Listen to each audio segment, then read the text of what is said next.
지지난주에 히스기야 왕의 엄청난 영적 개혁 운동에 대해서 말씀을 드렸는데, 그 개혁은 우상과 산당들을 부수면서 외적으로 보여지는 물리적인 운동이었다면, 오늘 함께 읽은 이 본문 내용은요, 내면적 영적 개혁 운동, 구약을 대표하는 부흥 사경이다라고 말할 수가 있는데, 저는 이 말씀을 읽으면서요, 개인적으로 읽으면 읽을수록 이 상황, 이 장면이 눈에 선하고, 읽으면 읽을수록에 왜 이 시대에는 이런 부흥의 장면이, 역사가 없는가라는 아쉬운 마음을 동시에 가져보게 됩니다.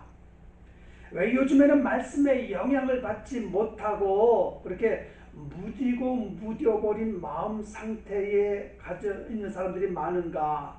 굳어지고 굳어진 영적 상태에서 헤어나 보려고, 벗어나 보려고 애쓰고 몸부림치는, 노력하는 자들을 찾아보기가 어려운가라는 아쉬운 마음 갖게 되더라는 겁니다.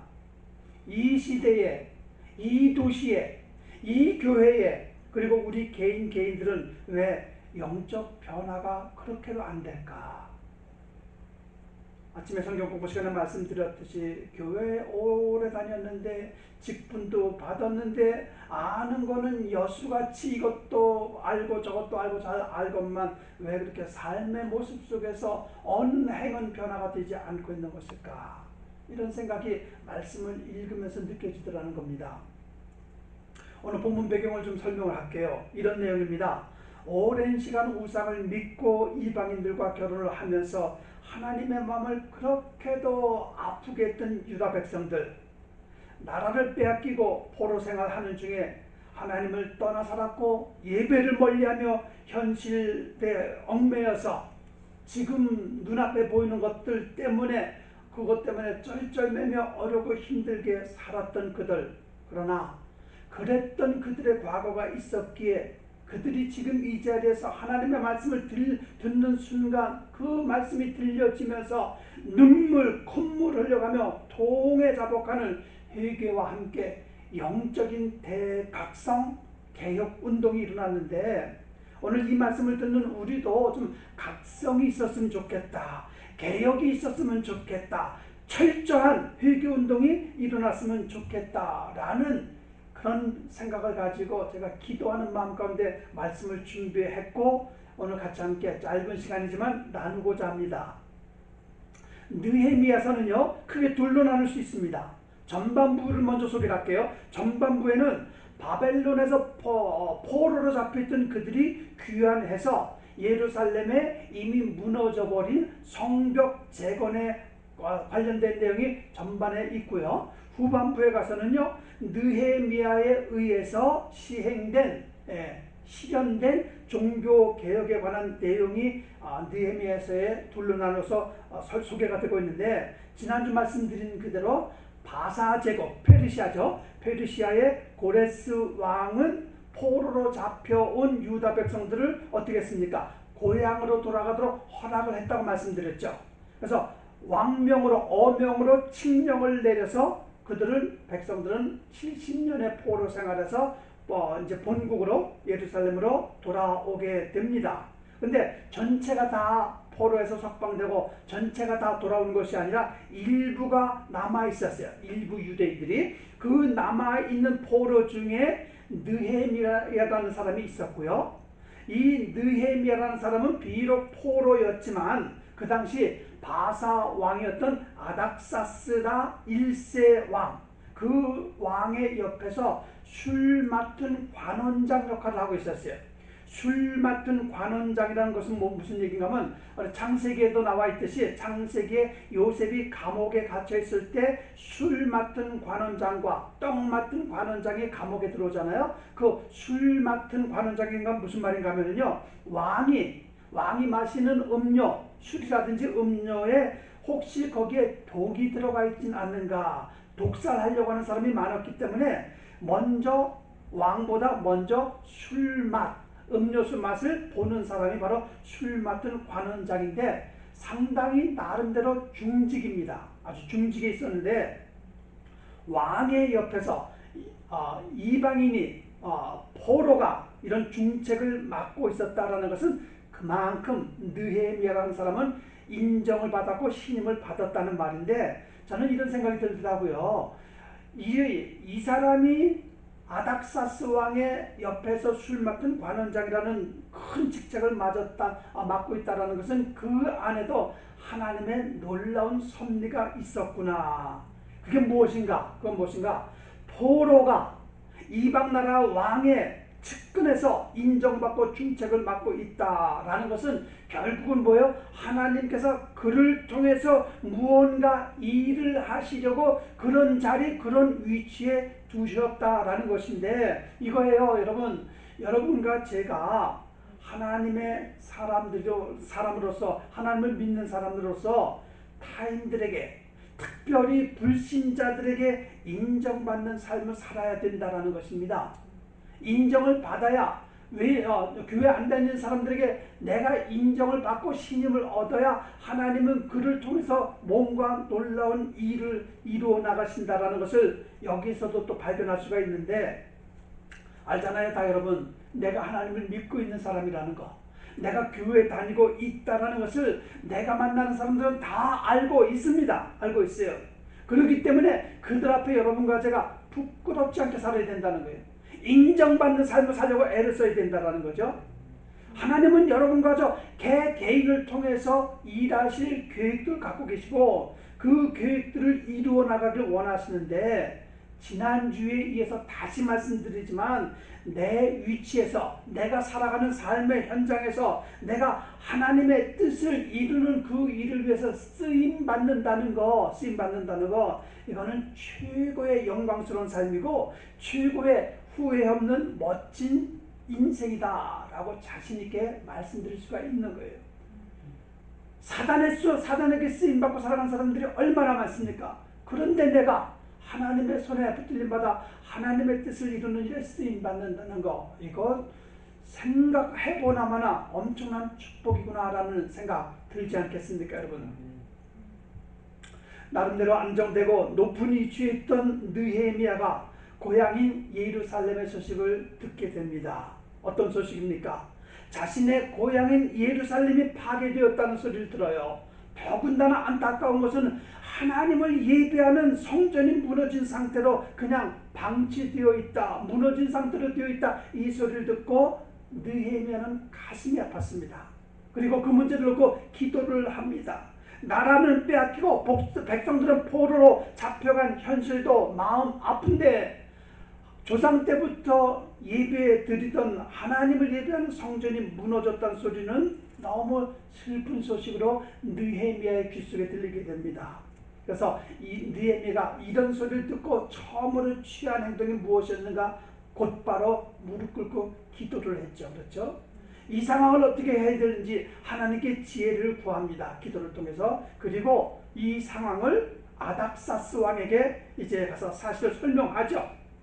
그러니까 이방인 왕이 그 소리를 듣고 화를 내거나 그거는 네 문제야, 네 나라 문제야, 나와 상관없어, 이렇게 하지 않고 어떻게 합니까? 오히려 느헤미야에게, 그래, 너희 나라를 관리할 수 있는 총독이라는 내가 직임을 너에게 주겠다 라고, 그래서 느헤미야는 총독이라는 직책을 가지고 고향으로 돌아옵니다. 그리고 고향에 돌아와서 무너진 성벽을 재건하려고 애를 쓰죠. 그런데 막상 고향에 들어와서 무너진 성전을 재건하려고 하다 보니까 방해자들이 생기더라는 겁니다. 방해자들이 사마리아인의 산발락, 암몬 사람 도비야, 아랍 사람 게셈, 여러 사람들의 방해를 받게 되는데, 더군다나 하나님이 누구신지 알고 율법을 알고 있는 유대인들조차도, 동족들조차도 성전 재건을 방해하는 것을 보게 되는데, 이런 걸 보니까 이런 생각이 또 들더라고요. 교회 생활할 때도 방해하는 세력들이 있어요. 교회 안에 있는 사람들이 오히려 방해가 될 때가 없지 않아 있기는 있는데, 자, 어떻든 느헤미야는 문지기와 노래하는 자들과 레위 사람들을 세워놓고 그리고 포로에서 석방되어 돌아온 일부 백성들과 함께 힘을 합쳐서 예루살렘 성읍에 거주하는, 그리고 그들과 협력해서 주님의 성전을 재건하기 시작합니다. 이 내용이 바로 전반부 7장까지의 내용입니다.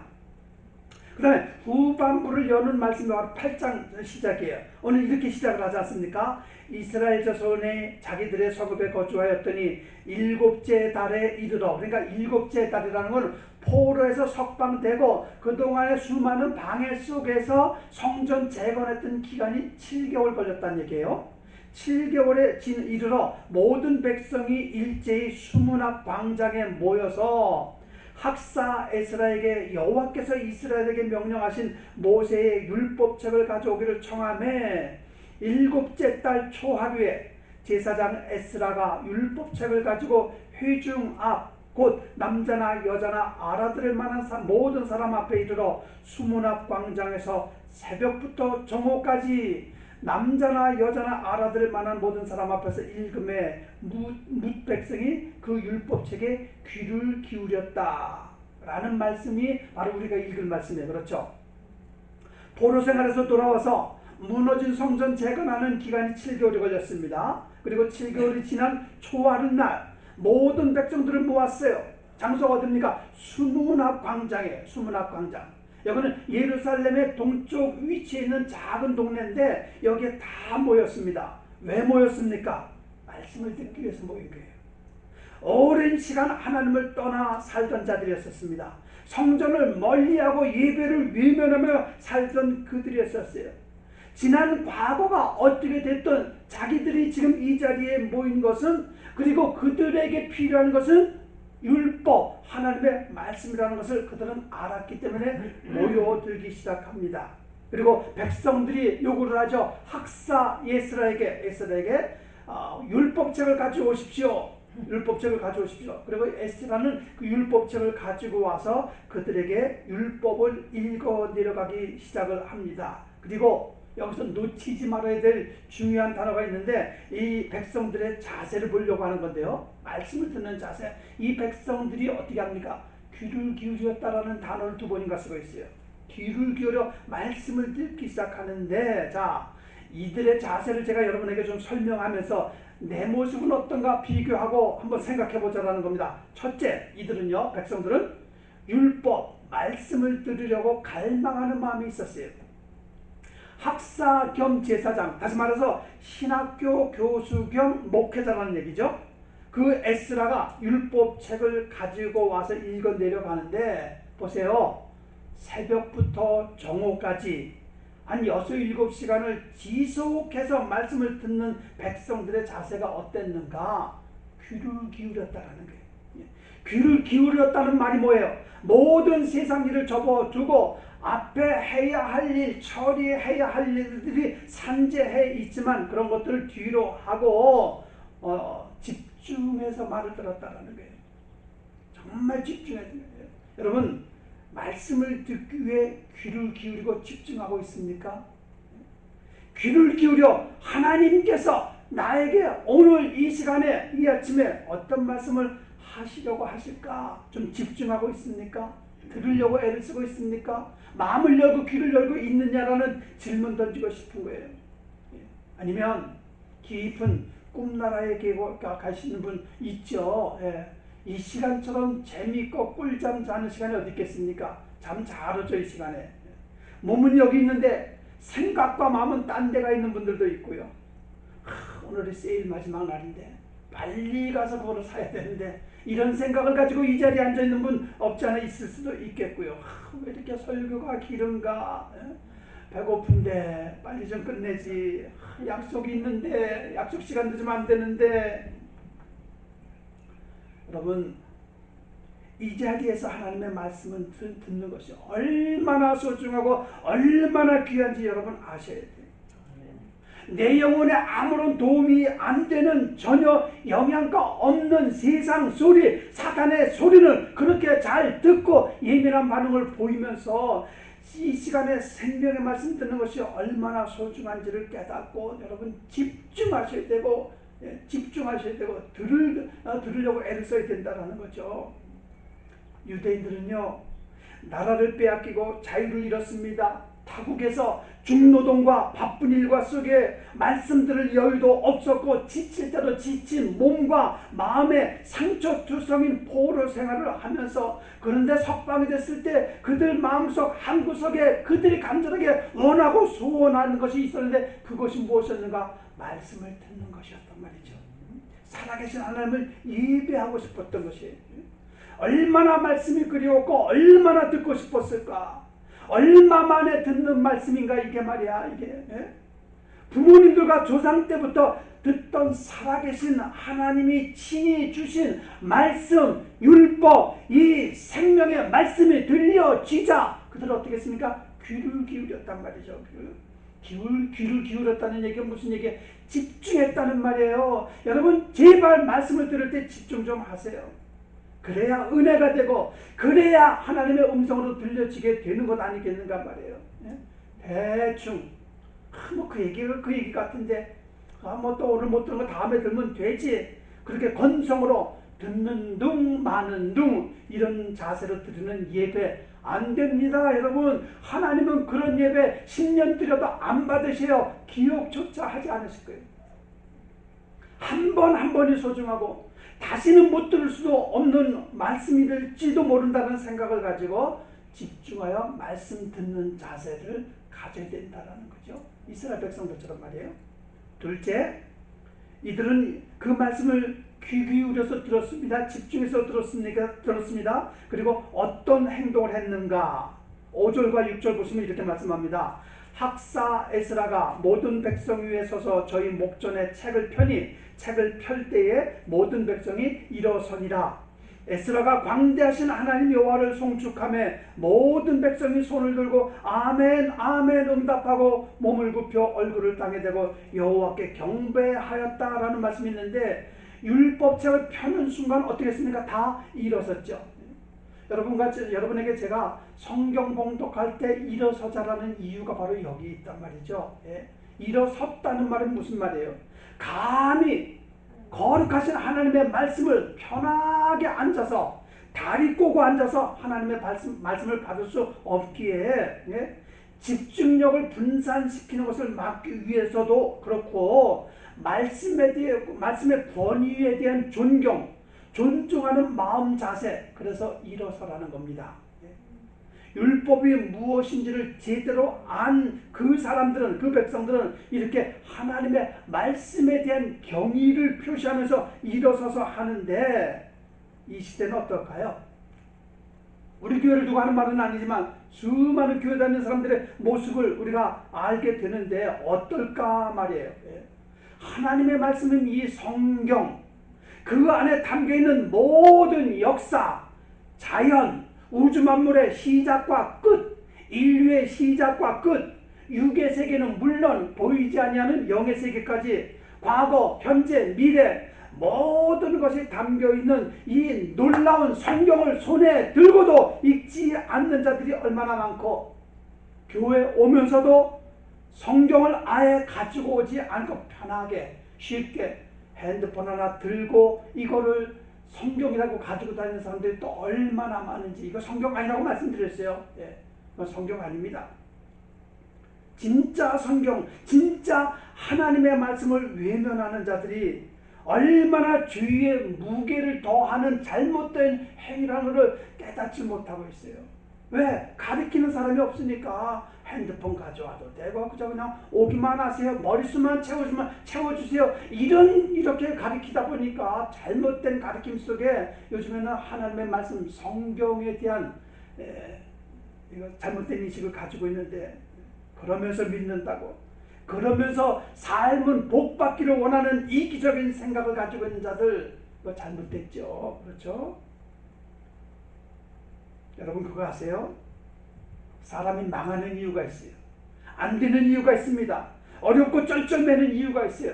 성경이 정확하고 분명하게 그 이유를 말씀하고 있습니다. 호세아 4장 6절에 이런 말씀이 있죠. 내 백성이 지식이 없으므로 망하는도다. 하나님을 모른다라는 거예요. 하나님에 대해서 알 생각을 하지 않는다라는 거예요. 어느 곳에도 잘못되고 안 되는 이유가 무엇인지 원인이 어디 있는지를 알려주는 것이 어디 있습니까? 성경에서 답을 주고 있지 않겠습니까? 그러니까 여러분과 제가 돌아보는 거예요. 내가 하나님의 말씀 성경을 어떻게 취급하고 어떻게 대하고 있는가. 수문학 광장에 모인 이스라엘 백성들에게 에스라가 율법책을 낭독합니다. 새벽부터 정오까지 몇 시간 동안 그냥 읽어 내려가는 거예요. 근데 읽어 내려가는 사람은 그래도 읽어 내려갈 수가 있어요. 저는 여기에서 하루 종일 줄여서 설교를 할 수가 있거든요. 근데 듣는 여러분들은 어떨까요? 하루 종일 앉아서 들을 수 있을 것 같습니까? 다시 말하지만 쉬운 것 아닙니다. 예, 설교 시간이 30분만 지나 보세요. 30분만 꼼지락 엉덩이가 들쑥날쑥 그냥 왜 우리 목사님이 이렇게 설교가 긴가. 이런 자세를 가지고 말씀을 들으니까 그 말씀이 은혜가 안 되죠. 시간의 한계를 두고 이 안에 끝나야 돼. 어떤 목사님은 그렇게 얘기를 해요. 25분 안에 끝나야 명설교다라는 얘기도 합니다만은 그런 원리가 그런 논리가 어디서 나는지 모르겠지만 어떻든 이 사람들은 아침부터 정오까지 그냥 쉬지 않고 계속 말씀을 서서 듣습니다. 이들에게 육신의 피곤 힘든 것 중요하지 않았어요. 시간이 없다고 바쁘다고 힘들다고 귀찮다고 이유 핑계대지 않았습니다. 그리고 귀를 기울여서 말씀에 집중을 합니다. 듣는 자세, 말씀의 존엄성에 대한 중심들이 이미 이들에게는 있었다는 얘기죠. 그렇죠? 제가 이미 여러 번 누누이 말씀드렸듯이 중국에 가든 아프리카 가든 오히려 내가 은혜 받는다고 말씀드렸잖아요. 왜 은혜 받는가? 말씀 듣는 그들의 자세, 오전 8시부터 저녁 6시까지 하루 종일 그 좁은 공간에서 이런 의자도 아니에요. 딱딱한 의자, 어떤 데는 앉아서 그 좁은 공간 좁은 의자에서 불편한 의자에 앉아서 듣는 그들을 보면 내가 은혜를 받는다니까. 내가 그렇게 말씀드렸는데 에스라가 낭독하는 율법을 듣는 백성들의 반응이 있습니다. 그런 자세로 듣는 그들에게 나타난 반응이 있는데 어떤 반응인가, 어떤 일이 벌어졌는가. 오늘 여러분과 제가 수많은 교회 다니는 사람들에게 절대적으로 요구되는 하나의 행위가 있는데 뭔가 하면요, 율법을 들은 백성들은, 말씀을 들은 그 백성들은 어떤 모습을 보입니까? 눈물을 흘리기 시작합니다. 9절 보세요. 백성이 율법의 말씀을 듣고 다 우는지라. 성경은 분명하게 말합니다. 한두 명이 우는 걸 말하는 거 아니라 다 울었다고 말하고 있어요.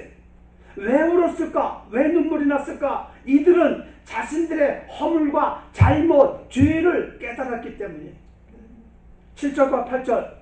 예수야와 바니아와 세레비아와 야민과 악굽과 사부대와 호디야와 마세야와 그리다와 아사랴와 요사박과 하난과 블라야와 레위 사람들이 다 그 처소에 섰는 백성에게 율법을 깨닫게 하는데 하나님의 율법책을 낭독하고 그 뜻을 해석하여 백성으로 그 낭독하는 것을 어떻게 했습니까? 다 깨닫게 하매 말씀을 읽으면서 해석해서 깨닫도록 말씀을 전하고 나니 백성들은 모두가 오랜 시간 하나님을 떠나 살던 내 모습이 비춰지게 됐고 이방 나라의 포로로 잡혀와서 근근히 오늘 하루 오늘 한 끼 먹고 사는 것에 급급했지. 조상 때부터 믿어왔던 여호와 하나님, 우리 신앙의 근본 뿌리, 우리의 생명이신 하나님을 찾는 일에 게을렀고 예배를 멀리했던 자신들의 모습이 발견되고 나타나면서 부끄러움을 갖게 되었다라는 겁니다. 에스라가요, 잘 읽어보세요. 특별하게 설교한 것 아닙니다. 그저 율법을 읽으면 내려갔잖아요. 그렇죠? 유명한 설교도 아니에요. 특별하게 감동을 주는 내용이 있었던 것도 아닙니다. 아마 모르긴 해도 율법을 읽어 내려가는데 그 율법 중에 10계명도 읽지 않았을까 생각을 하는데 우리가 쉽고 간단하게 10계명만 생각해 보자고요. 10계명을 쭉 읽어 내려갑니다. 여러분 10계명을 읽어 내려갈 때 무언가 느껴지고 깨달아지는 게 있던가요? 없던가요? 이들은 있었어요. 하라는 것을 하지 않고 하지 말라는 것을 죽어라고 했던 반대다. 말씀과 반대되고 유배되는 삶을 살았던 자기의 모습이 발견되기 시작합니다. 그러면서 그 말씀을 들으면서 깨닫게 되기 시작하고 눈물을 흘려 회개하기 시작했다는 거예요. 우리가 성경을 읽을 때 10계명만 읽어도 남의 얘기 같죠? 그리고 나는 잘 지키고 있을 것 같다는 자기를 합리화시키는 경우가 있죠. 오늘 여러분 집에 가서 한번 10계명 한번 읽어보실래요? 단 한 구절이라도 내가 그 말씀에 맞게 살고 있는가 아닌가 확인 좀 해보세요. 확인 좀. 그리고 좀 깨달아 보자고요. 그리고 눈물도 좀 흘려보고. 여러분 혹시 찬양을 부르는 중에 눈물 흘린 적 있습니까? 없습니까? 말씀을 듣는 중에 내가 잘못 살아왔다는 것을 깨닫고 자신을 돌아보면서 눈물을 흘린 적 있습니까? 없습니까? 하나님의 말씀대로 살지 못한 것에 대해서 이 단상에서 주시는 말씀을 듣고 찔림을 받고 도전을 받고 내가 지금까지 헛살았구나, 허송세월을 보냈구나 라는 생각 해본 적이 있습니까? 없습니까? 교회는 오래 다녔지만, 설교는 그렇게 많이 들었지만, 교회의 중요성과 예배의 절대성에 대해서 들었지만, 알지만, 섬김의 중요성과 희생하고 봉사해야 되는 가르침을 들었지만, 알지만, 전도해야 됩니다, 영혼 구원해야 됩니다, 선교해야 됩니다라는 중요성, 절대성 그렇게도 많이 들었지만, 알지만, 근데 듣고는 뭔가 느낌이 있고 무언가는 깨달음이 있었는가 없었는가 이 질문 한번 던져보는 거예요. 그래, 이제 바르게 살아야지, 믿음으로 살아야지, 그래 지금부터라도 섬겨보자, 봉사해보자, 희생해보자, 예배다운 예배 드려야지 라는 생각했던 적이 언젠가는지 모르지만 있었는가 없었는가 말이에요. 이런 거 한 번 없이 교회 다니는 사람들 많거든요. 말씀을 듣고 눈물을 흘려 회개하는 백성들, 맞아요. 말씀이 하는 일이 바로 이것 아니겠습니까? 잘 먹고 잘 살고 축복받으라는 말씀도 물론 있을 수 있겠지만, 그러나 하나님의 말씀이 말하려고 하는 진정한 의미가 뭡니까? 말씀을 듣고 회개하라는 거예요. 말씀을 듣고 하나님께 돌아오라는 것이에요. 정신 차려라, 바르게 살아라. 지금이 전부가 아니라 영원한 세계가 있으니 그때를 준비하는 삶을 살아라. 이것이 말씀이 하고자 하는 말씀의 의도고 진정한 뜻이라니까요. 우리가 잘 아는 대로 히브리서 4장 12절에 뭐라고 말합니까? 하나님의 말씀은 살았고 운동력이 있어 좌우에 날선 어떤 것보다 예리하여 혼과 영과 및 관절과 골수를 쪼개고 또한 하나님의 그들의 마음과 생각과 뜻을 판단한다라고 말하는 말씀이 있어요. 여기서 말하는 혼이 뭡니까? 생각과 감정까지도 터치할 수 있는 게 뭐라고요? 말씀이라는 거예요. 영이 사느냐 죽느냐 어디에 달려있다고요? 말씀에 달려있다는 거예요. 관절과 골수, 오장육부와 사지, 백체 이 모든 것들을 좌지우지할 수 있는 유일한 매체가 바로 말씀, 하나님의 말씀이기에 말씀을 들었으면 여러분 영향을 받아야 되는 거예요. 은혜도 받아야 되겠지만 말씀을 듣고 찔림이 되고 도전이 되고 잘못된 생각과 잘못 살아왔던 나의 지난 과거를 돌아볼 줄 아는 그런 우리가 되어야 되지 않겠습니까? 네? 그래서 그 말씀이 내게 들어왔을 때 나를 찌르고 나의 잘못된 걸 도려내는 수술하기 위해서 날선 검인 하나님의 말씀이 이렇게도 정확하게 귀 속에 들리고 있건만 그런데 깨닫지 못해. 근데 변하지가 않아. 그 귀한 말씀을 듣고 외면해버려 이런 엄청난 죄를 범하면서 살고 있는 자들이 우리 주변에 얼마나 많이 있느냐 말이에요. 회개의 눈물을 흘리는 백성들, 그러나 총독 느헤미야와 에스라와 레위 사람들은 이렇게 얘기를 합니다. 오늘은 여호와의 성일이다. 그러니 굳이 너희들이 이렇게 눈물을 흘려 슬퍼하지 말라. 눈물을 그치게 합니다. 자, 이게 무슨 말인가 하면요, 회개를 막는 건가? 아니죠. 회개를 막는 것이 아니라 그들이 말리는 이유를 10절에서 이렇게 말합니다. 느헤미야가 또 그들에게 이르기를 너희는 가서 살찐 것을 먹고 단 것을 마시되 준비하지 못한 자에게는 나누어 주라. 이날은 우리 주의 성일이니 근심하지 말라. 여호와로 인하여 기뻐하는 것이 너희의 힘이니라 라는 말씀을 하는데 좀 설명해 드릴게요. 이겁니다. 9절, 10절, 11절에 공통적으로 하시는 말씀은 뭔가 하면 이날은 여호와의 성일이다. 지금으로 말하면 오늘이죠. 주일이니까 이 주의 날에 슬퍼하거나 근심하지 말라. 이게 무슨 말인가 하면 하나님을 예배하는 그 자체가 기쁨이 되는 것이고 하나님을 예배하는 그 자체가 거기에서 힘을 얻는 것이기 때문에 이날에 슬퍼하지 말라라는 얘기예요. 바로 이겁니다. 말씀을 듣는 이 시간, 하나님을 예배하는 이 시간, 그것이 힘이고 그것이 기쁨이고 그것이 우리가 살아가는 힘이고 모든 것의 전부이기 때문에 우리는 이 시간을 통해서 내 삶이 달라지고 변화되어지고 새로워져야 된다는 거예요. 예배를 드렸는데도 왜 짜증 부리고 왜 화를 내고 왜 분노를 합니까? 예배를 드리고 찬양을 했는데 왜 마음속에 있는 근심, 걱정을 그대로 가지고 살고 있느냐 말이에요. 그렇게 하지 말라는 얘기죠. 이 말씀을 듣고 백성들은 어떻게 합니까? 12절 모든 백성이 곧 가서 먹고 마시며 나누어 주고 크게 즐거워하니 이는 그들이 그 읽어 들려준 말을 밝히 알미라. 여러분 말씀을 좀 이렇게 잘 풀어 해석해 주는 목사 어디 있습니까? 하나님을 예배할 때 오는 기쁨, 감사, 감동, 그리고 성도들끼리 나누는 음식을 나누는 친교, 수문 앞 광장의 부흥회는 대성공이었습니다. 말씀이 있었어요. 깨달음이 있었습니다. 회개가 있었습니다. 예배가 있었습니다. 친교가 있었습니다.